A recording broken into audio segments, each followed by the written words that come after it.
nós temos que prestar atenção que hoje a mulher sempre foi mais adiantada que o homem, muito mais. E hoje você vê uma menina de 12 anos, ela quer se portar como uma mulher, mas ela é uma criança. Então a gente tem que prestar atenção também nessa... Minha filha, não achei legal essa roupa. Vai para a escola assim? Na escola que esse batom vai significar o que para você na escola? Quando você for sair numa festinha, você bota um batom. Esse tipo de coisa, para não chamar atenção também. Que esses caras estão aí. E de repente, eles, pela maluquice dele, ele se sente... ele acha que aquele comportamento daquela menina com 11 anos, com 10 anos, que quer se vestir, se arrumar com uma mãe para ficar mais bonita. Luísa, mas aí o equívoco está no homem que no olha. Homem que assim, fica, ou na mulher que olha para o menino. Mas nós temos que prender esse cara, tem que caçar esse sujeito, entendeu? Evitar também... A filha vai para a escola, ela vai com uma roupa não adequada para ir para a escola, isso não é voltar no tempo, porque a modernidade vai continuar. Mas, Luiz, olha só, Mas Luiz. eu acho que a gente tem que prestar atenção também, não só educar a criança, ensinar para ela, falar, se chegar alguém aí conversar fiado com você, sai, chama outro adulto. Luiz, a mulher pode sair com a roupa que ela quiser. O homem, especialmente esse que é abusador, mas esse é doente, a gente tem que ir atrás com a polícia e prendê-lo. Mas o outro que acha que pode, porque a mulher está usando um shortinho, ele não pode, não. Ela pode usar um shortinho. Disso, eu estou dizendo que a gente também tem que pedir para seu filho, para sua filha. Eu acho interessante, que não é voltar no tempo. É você pegar e falar assim, ó, você vai para a escola com essa roupa, vai com a roupa... Luiz, mas acho que não só roupa. Veja que você está falando sobre a menina. Mas em que momento nós estamos educando... Da menina, porque na realidade a menina de uma forma chula de falar, ela é mais caçada. O menino é sempre escondido. Tá. A Mas menina, o que você está falando, faz abertamente. Luiz, é importante. De repente, quando a gente perceber essa atitude do cara, eu acho que a gente deveria dar uma surra nele. Se eu estou perto... Não, Luiz, mas, o que eu quero... Eles acham que pode. Não pode. Luiz, eu acho que o que a gente... E dá para engatar aqui. Essa tua ideia, Luiz, é que, na verdade, você está falando da menina, a roupa que ela usa, o batom, mas em que momento a gente está falando com os meninos? Olha, não importa a roupa da menina, você não pode avançar. Você não pode assediar. E a gente mostra que isso é uma questão cultural, porque no Brasil a gente tem um tipo de vestir, cada país tem um. E a gente sempre comenta que a Índia, que é um lugar em que as meninas têm que se vestir completamente cobertas, e tem o maior índice de estupro. Mas eu estou dizendo... Então, quer dizer, não está condicionado... Uma coisa não leva a outra. Uma coisa também, e às vezes tem a questão da idade. Por exemplo, uma bebê. Uma bebê não tá vestida sensual. Ela está com a calça enxuta, né? E ela botou uma roupa mais sensual, não colocou. E mesmo assim vai ter pessoas que vão assediar, que vão agredir. Porque já tem uma mente doentia. Então, a questão da roupa pode até influenciar, mas não pode determinar. O que determina é o comportamento doentio daquela pessoa. Exatamente. Que é o abusador, desde que é o menino. agressor. A questão da educação é uma questão importantíssima, porque se você fala isso nas escolas, se você tem uma aula sobre isso, você abre a cabeça das crianças em diversos níveis. Não estou falando, você não vai fazer educação sexual com... Sim, não é informação, assim, né? Mas isso aqui é uma educação sexual de 4 anos. As pessoas entenderem que elas podem se manifestar também, que elas podem se defender e o que é certo e o que é errado. Nem todas as famílias têm condição de falar adequadamente sobre isso. E olha que interessante, só uma coisa, você falou da escola, cadê a Rosiane, que é fono? Às vezes, na escola, na família, a importância de você criar um elo, você ter alguém para quem você possa olhar e achar que aquela pessoa vai te ajudar. A Rosiane é fono, ela trabalhava numa escola de surdos, né? E por mais de uma vez foi com você que eles vieram desabafar e contar uma situação de abuso. Isso, porque muitos têm vamos dizer assim, uma impressão de que eles não vão denunciar, porque eles sabem só a língua de sinais muitas vezes. E aí eles não falam para os seus pais, ou os pais não sabem sinais, ou então aquilo que vocês já falaram, aquilo ficou como segredo e eles vêm para a gente, segredo, falar para você. E às vezes confiam mais na gente até nos próprios pais. Então eles manifestam e às vezes falam, Rosiane, sabe, é homem, safado, safado.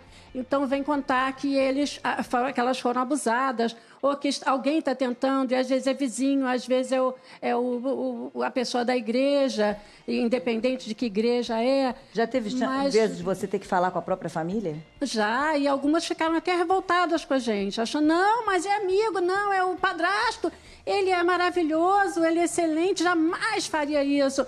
Então, às vezes, as mães até se revoltavam com a gente. E sempre tomamos iniciativa de ou mandar para a Federação de Surdos, ou ir à polícia, resolver e orientar com relação a psicólogo, a orientação até sexual desses pais, né? E sempre vi meninos. Eles vinham, às vezes, falar com a gente, Rosiane, é mal ou é bom? Legal? É legal ou é ruim? Ó, safado, homem, ó, creu, fazer assim, é assim. Aí eu dizia assim, não, pelo amor de Deus, vem cá conversar. Então, às vezes passava por mim, falando em língua de sinais. Você teve a chance de conversar, mas eu queria só pra gente encerrar esse dia de hoje, porque a gente vai voltar a esse tema, mostrar alguns sinais e que você pudesse dar uma ideia, Caroline, para quem está em casa, de que sinais observar. O que é possível perceber no menino e na menina? A gente vai colocar aqui no telão. O que é possível perceber e que poderia nos ajudar a notar que alguma coisa está diferente? Vamos botar aqui, então, as imagens? Tá. Quer dizer, é no corpo, na escola e no comportamento. São 3 aspectos que a gente deve observar. Os sinais físicos, por exemplo, em relação ao corpo, eles não estão em todos os casos, até porque a gente falou isso no último programa, né? O abuso sexual ele pode acontecer sem um contato físico. Então, por exemplo, principalmente para o menino, mostrar material pornográfico, as próprias intervenções ali pelo Facebook, pedir para a criança mandar uma foto, tudo isso é sem contato físico, mas houve a violência sexual. Então, em relação ao corpo, o que a gente pode perceber que são os estágios mais avançados, quando já teve o contato sexual propriamente dito, a criança que tem vergonha de tirar a roupa, de fazer esporte físico e ser percebida, às vezes ela vai para a escola com uma roupa que não está adequada ao clima, ela está tentando esconder algum hematoma, né? Uma criança que se masturba compulsivamente, por exemplo, porque ela tem lembranças do que aconteceu e ela não sabe elaborar aquilo. Isso é muito comum acontecer nas escolas, por exemplo, e às vezes os educadores não sabem o que fazer. Crianças que já estão no estágio mais avançado, que passaram por muito tempo por abuso, podem ter mordidas pelo corpo, são crianças que apanham mais, então ela pode ter hematomas de espancamento, enfim. Agora, o que é mais importante é que a gente perceba no comportamento, né? É onde mais aparecem esses sinais clássicos do abuso. Então, uma criança que volta a antigos hábitos mais infantilizados, chupar o dedo, fazer xixi na cama, uma criança que acaba ficando extremamente agressiva, se coloca em brigas na escola, tem baixo rendimento escolar, eu já estou indo ali para a parte da escola, né? Então, o baixo rendimento escolar, para de brincar com os coleguinhas, para de fazer as atividades. Fica isolada, né? Apática, começa a mostrar alguns comportamentos mais depressivos. Quando é bebê, por exemplo, que acontece até 20% dos casos são relacionados ao bebê. É um absurdo. Né?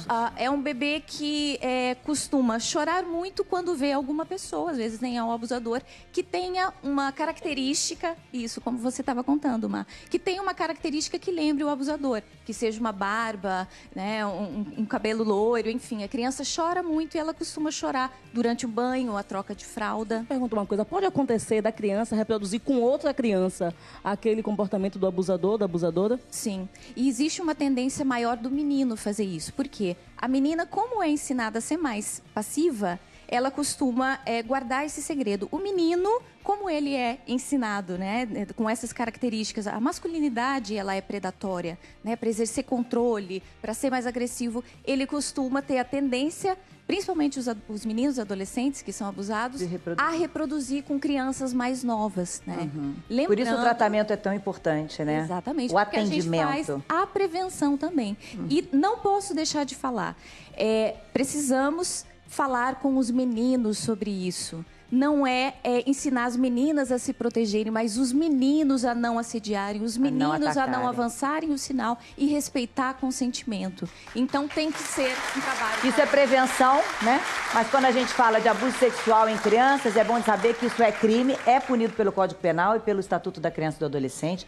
qualquer um pode denunciar. Você pode procurar o Conselho Tutelar, o Ministério Público, Delegacia da Infância e Juventude, ou simplesmente Disque 100 e faça a denúncia. Você vai estar ajudando certamente uma criança, um adolescente a se livrar de um problema que vai se arrastar por muito tempo na vida dele. É tratável, é recuperável, mas é uma dor que não é justa com ninguém, né? Muito obrigada, Caroline. Adorei mais uma vez a nossa conversa e a gente vai voltar a esse tema. Caroline, foram muitas mensagens. Quer dizer, os meninos também passam por isso. Mas será que eles têm mais dificuldade de falar do que as meninas sobre o assunto? Parabenizar aqueles que tiveram essa coragem. Eu tive acesso a esses e-mails, né? E muitos casos de homens contando, homens que têm famílias e estão preocupados com seus filhos, né? A violência sexual, ela atinge de formas diferentes meninas e meninos. E isso cria vulnerabilidades diferentes, né? Em princípio, as pessoas pensam, é muito mais raro, mas não é bem assim. Meninos são abusados. Existe a ideia de que até 27% dos meninos e 36% das meninas sejam abusados até os 12 anos de idade. Ou tenham passado... É um número muito alto. Número muito alto. Então, essa percepção de que menino passa por isso, né, é o primeiro passo para a gente começar a enfrentar esse problema. E, assim, as vulnerabilidades são diferentes, porque as meninas, elas são ensinadas... Infelizmente, a nossa sociedade cria meninos e meninas de maneiras muito distintas. E isso faz com que eles fiquem em risco, no sentido de que meninas são ensinadas a serem mais passivas, mais submissas. E os meninos são ensinados a serem mais corajosos, engolir o choro, né? A gente pressupõe que eles têm que se virar sozinhos, fortes. Não podem falar sobre sentimentos, porque isso também não seria um papel de homem. E é justamente aí que está a vulnerabilidade dos meninos. Mas talvez porque eles acham que não vai acontecer com eles. Também. E se acontecer, com quem eles vão falar? Se eles precisam ser fortes, enfrentar, se ser homem é isso, é não reclamar, é não buscar ajuda. Então, nesse sentido, a vulnerabilidade também deixa os meninos à mercê, tanto dos abusadores, quanto da dificuldade de pedir ajuda também para alguém. Júlia, você tem filho homem, tem filha mulher. Notava alguma diferença? Chegou alguma vez a ter algum tipo de conversa que falasse de abuso, que chegasse perto disso? Essa é uma questão importante, assim, até porque a gente fala... isso é uma questão de educação, né? Isso é uma questão de educação não só em casa, porque nem sempre a gente pode achar que todas as famílias vão ter uma forma de falar adequada, de tocar nesse assunto sobre educação sexual, o que é sexo com as crianças e dar uma abertura para que elas falem, né? Nem todo mundo é assim. Então, eu acho que a verdade é que são muitos casos, né? Reportados parece que, ao meu ver, são 70 mil por baixo, os reportados de abusos com crianças e jovens, adolescentes. Então, assim, é uma quantidade imensa de casos e a gente tem que tratar isso como uma questão de educação. Eu acho que se pudesse se falar nas escolas mesmo, porque o que acontece é que hoje em dia, assim, as organizações, a ActionAid, por exemplo, com que eu trabalho há muito tempo, que faz um trabalho junto com comunidades e escolas, para que... E, na verdade, a gente está sempre lutando contra a resistência de se falar sobre isso. Como se isso fosse estimular algum tipo de comportamento Exatamente. E, na verdade, assim, tem inclusive leis que estão sendo propostas para que não se fale sobre isso nas escolas. Na verdade, é justamente o contrário. Eu acho que tem que se falar nas escolas, sim, tem que preparar os professores, com pedagogos, psicólogos e psicopedagogos, enfim, para que se fale e aborde isso com as crianças, para que elas possam se defender. Mas nas casas também, né? Assim, nas famílias também tem que... Os seus já são adultos, mas o seu que tem 9. Sim, 9 anos. Você fala de alguma maneira... Quer dizer, como é que se aproxima de uma criança para falar disso, né? Eu converso com meu filho abertamente sobre isso. Eu sempre digo a ele que todas as vezes que alguém pedir a ele um segredo, é quando ele justamente deve me contar. Eu digo, você deve ter segredo comigo e com seu pai. Mas ninguém. Eu digo, não importa se é seu tio, se é seu avô, se é seu primo. Se alguém te pedir para você não falar algo, se alguém fizer alguma brincadeira que você se sentir constrangido, você tem que dizer que você não quer e converse comigo. Então, assim, a gente não tem nenhum tipo de melindre para tratar desse assunto. Já expliquei a ele, inclusive, como é que acontece. Digo a ele, olha, se alguém pegar no seu pintinho, que eu falo assim com ele dessa forma, pegar em algum lugar que você se sinta um pouco mais afetado, tome cuidado, porque essa pessoa não está brincando com você. Ela está te violentando. Então, ele já...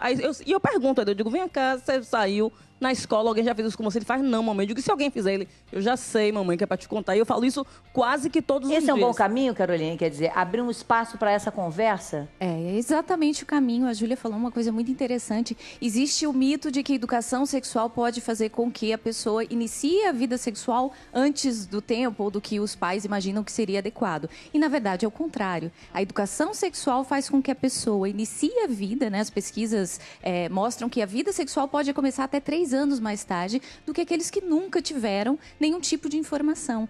Então, esse trabalho é essencial. Até porque pelo desconhecido, pela curiosidade, pode trazer um interesse precoce, quando, na verdade, quando você conversa e vai dando espaço para essa negociação, talvez não tenha tanta ansiedade. Esconder é estimular nessa hora. Quem esconde, estimula, na verdade. Exatamente. As pesquisas mostram que os pedófilos e abusadores, eles dizem, a criança desinformada é que está mais vulnerável. Então, eles sabem escolher exatamente aquela criança que tem baixa autoestima, que tem pouca informação, que não tem o diálogo com os pais. E uma coisa muito interessante, as crianças que costumam apanhar como forma de educação, elas estão mais vulneráveis, porque além de sofrer o abuso, elas têm medo de apanhar dos pais. Por conta do que aconteceu.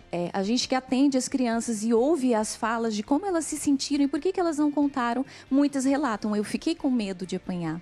Eu acho que, no fundo, assim, alguma coisa está caminhando no sentido de se falar um pouquinho mais sobre isso. Imagino que quando você fosse criança e adolescente, Luiz, que é a mesma fase minha, falava-se menos disso ainda do que hoje, né? Muito menos. Eu acho que a discussão é muito válida, mas ninguém faz nada porque eu acredito que 90% dos abusos sexuais são dentro de casa. Isso aqui é uma loucura. E as pessoas não tocam nessa ferida. É fácil a gente ficar falando genericamente, olha, não sei. Acontece dentro das instituições. Você bota seu filho na creche e de repente tem um sem vergonha lá, tá mexendo com o menino. É dentro das instituições. Então, é um assunto que, infelizmente, eu tenho alguns conhecimentos, mas geralmente o pedófilo, ele é um cara importante na sociedade. E eles têm medo de mexer com esse cara, porque ele é um ou naquela família, naquela configuração familiar, né? Sinais físicos, por exemplo, em relação ao corpo, eles não estão em todos os casos, até porque a gente falou isso no último programa, né? O abuso sexual, ele pode acontecer sem um contato físico.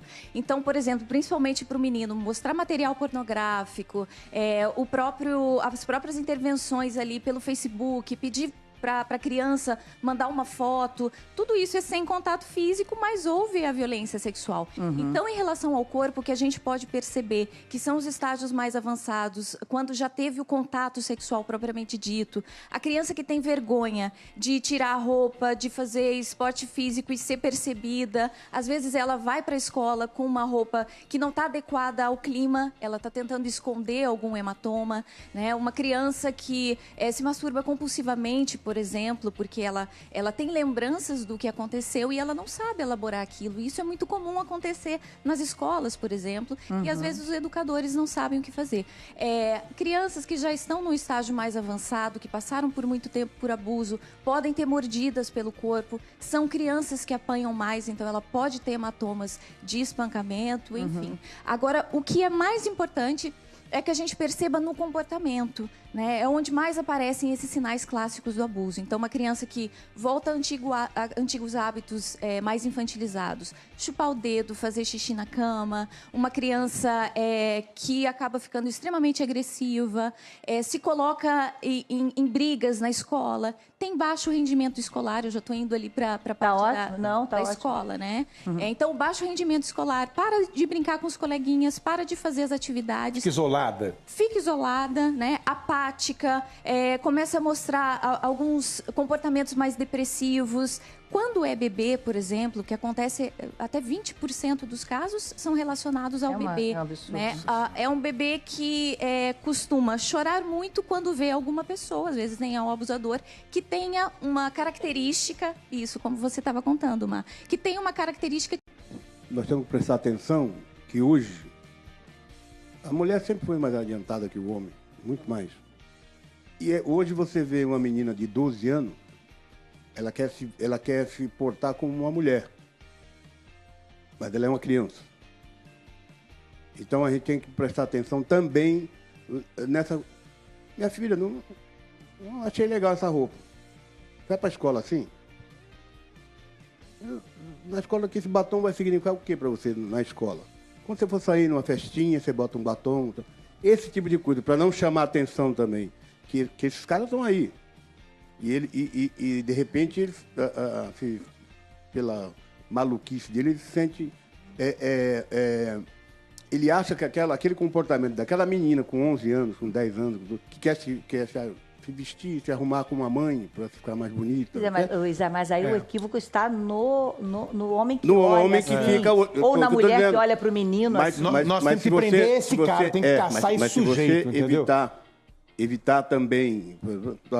A filha vai para a escola, ela vai com uma roupa não adequada para ir para a escola, isso não é voltar no tempo. Porque a modernidade vai continuar. Mas, Luiz, olha só, Luiz. Mas eu acho que a gente tem que prestar atenção também, não só educar a criança, ensinar para ela, falar, se chegar alguém aí conversar fiado com você, sai. Chama o outro adulto. Luiz, a mulher pode sair com a roupa que ela quiser. O homem, especialmente esse que é abusador, mas esse é doente, a gente tem que ir atrás com a polícia e prendê-lo. Mas o outro que acha que pode... Porque a mulher está usando um shortinho, ele não pode, não. Ela pode usar um shortinho. Eu estou dizendo que a gente também tem que pedir para seu filho, para sua filha. Eu acho interessante, que não é voltar no tempo. É você pegar e falar assim, ó, você vai para a escola com essa roupa, vai com a roupa... Luiz, mas acho que não só roupa. Veja que você está falando sobre a menina. Mas em que momento nós que lembre o abusador? Que seja uma barba, né, um cabelo loiro, enfim. A criança chora muito e ela costuma chorar durante o banho, a troca de fralda. Pergunta uma coisa, pode acontecer da criança reproduzir com outra criança aquele comportamento do abusador, da abusadora? Sim. E existe uma tendência maior do menino fazer isso. Por quê? A menina, como é ensinada a ser mais passiva, ela costuma guardar esse segredo. O menino, como ele é ensinado, né, com essas características, a masculinidade ela é predatória, né, para exercer controle, para ser mais agressivo, ele costuma ter a tendência, principalmente os meninos adolescentes que são abusados, a reproduzir com crianças mais novas, né? Lembrando, por isso o tratamento é tão importante, né? Exatamente. O atendimento. A gente faz a prevenção também. E não posso deixar de falar. Precisamos falar com os meninos sobre isso. Não é ensinar as meninas a se protegerem, mas os meninos a não assediarem, os meninos a não avançarem o sinal e respeitar consentimento. Então tem que ser um trabalho. Isso é prevenção, né? Mas quando a gente fala de abuso sexual em crianças, é bom saber que isso é crime, é punido pelo Código Penal e pelo Estatuto da Criança e do Adolescente. Qualquer um pode denunciar. Você pode procurar o Conselho Tutelar, o Ministério Público, Delegacia da Infância e Juventude, ou simplesmente Disque 100 e faça a denúncia. Você vai estar ajudando certamente uma criança, um adolescente a se livrar de um problema que vai se arrastar por muito tempo na vida dele. É tratável, é recuperável, mas é uma dor que não é justa com ninguém, né? Muito obrigada, Caroline. Adorei mais uma vez a nossa conversa e a gente vai voltar a esse tema.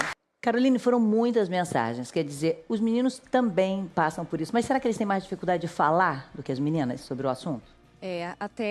Parabenizar aqueles que tiveram essa coragem. Eu tive acesso a esses e-mails, né? E muitos casos de homens contando, homens que têm famílias e estão preocupados com seus filhos, né? A violência sexual, ela atinge de formas diferentes meninas e meninos. E isso cria vulnerabilidades diferentes, né? Em princípio, as pessoas pensam, é muito mais raro, mas... De uma vez, foi com você que eles vieram desabafar e contar uma situação de abuso. Isso, porque muitos têm vamos dizer assim, uma impressão de que eles não vão denunciar, porque eles sabem só a língua de sinais muitas vezes. E aí eles não falam para os seus pais, ou os pais não sabem sinais, ou então aquilo que vocês já falaram, aquilo ficou como segredo e eles vêm para a gente, segredo, falar para você. E às vezes confiam mais na gente até nos próprios pais. Então eles manifestam e às vezes falam... Rosiane, sabe, é homem, safado.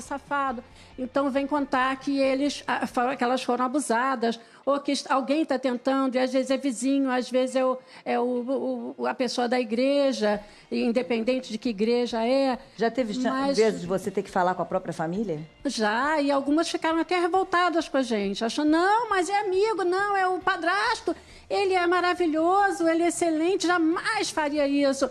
Então, às vezes, as mães até se revoltavam com a gente. E sempre tomamos iniciativa de ou mandar para a Federação de Surdos, ou ir à polícia, resolver e orientar com relação a psicólogo, a orientação até sexual desses pais, né? E sempre vi meninos. Eles vinham, às vezes, falar com a gente, Rosiane, é mal ou é bom? Legal? É legal ou é ruim? Então, ó, safado, homem, ó, creu, fazia assim, é assim. Aí eu dizia assim, não, pelo amor de Deus, vem cá conversar. Então, às vezes passava por mim, falando em língua de sinais. Você teve a chance de conversar, mas eu queria só pra gente encerrar esse dia de hoje, porque a gente vai voltar a esse tema, mostrar alguns sinais e que você pudesse dar uma ideia, Caroline, para quem está em casa, de que sinais observar. O que é possível perceber no menino e na menina? A gente vai colocar aqui no telão. O que é possível perceber e que poderia nos ajudar a notar que alguma coisa está diferente? Vamos botar aqui, então, as imagens? Tá. Quer dizer, é no corpo, na escola e no comportamento. São 3 aspectos que a gente deve observar. Mas em que momento nós estamos educando... Da menina, porque, na realidade, a menina de uma forma chula de falar, ela é mais caçada. O menino é sempre escondido. Tá. Mas a menina você tá falando, abertamente. Luiz, é importante... De repente, quando a gente perceber essa atitude do cara, eu acho que a gente deveria dar uma surra nele. Se eu estou perto... Não, Luiz, mas, o que eu quero... Eles acham que pode. Não pode. Luiz, eu acho que o que a gente... E dá para engatar aqui. Essa tua ideia, Luiz, é que, na verdade, você está falando da menina, a roupa que ela usa, o batom, mas em que momento a gente está falando com os meninos? Olha, não importa a roupa da menina, você não pode avançar. Você não pode assediar. E a gente mostra que isso é uma questão cultural, porque no Brasil a gente tem um tipo de vestido, cada país tem um. E a gente sempre comenta que a Índia, que é um lugar em que as meninas têm que se vestir completamente cobertas, e tem o maior índice de estupro. Mas eu estou dizendo... Então, quer dizer, não está condicionado uma coisa não leva a outra. Tem uma outra coisa também, e às vezes tem a questão da idade. Por exemplo, uma bebê não tá vestida sensual, ela tá com a calça enxuta, né? E ela botou uma roupa mais sensual, não colocou. E mesmo assim vai ter pessoas que vão assediar, que vão agredir, porque já tem uma mente doente. Então, a questão da roupa pode até influenciar, mas não pode determinar. O que determina é o comportamento doentio daquela pessoa, que é o abusador, desde que é menino. a questão da educação é uma questão importantíssima, porque se você fala isso nas escolas, se você tem uma aula sobre isso, você abre a cabeça das crianças em diversos níveis. Não estou falando, você não vai fazer educação sexual com... Sim, não é informação, assim, né? Mas isso aqui é uma educação sexual de 4 anos. As pessoas entenderem que elas podem se manifestar também, que elas podem se defender, e o que é certo e o que é errado. Nem todas as famílias têm condição de falar adequadamente sobre isso. E olha que interessante, só uma coisa, você falou da escola, cadê a Rosiane, que é fono? Às vezes, na escola, na família, a importância de você criar um elo, você ter alguém para quem você possa olhar e achar que aquela pessoa vai te ajudar. A Rosiane é fono, ela trabalhava numa escola de surdos, né? E por mais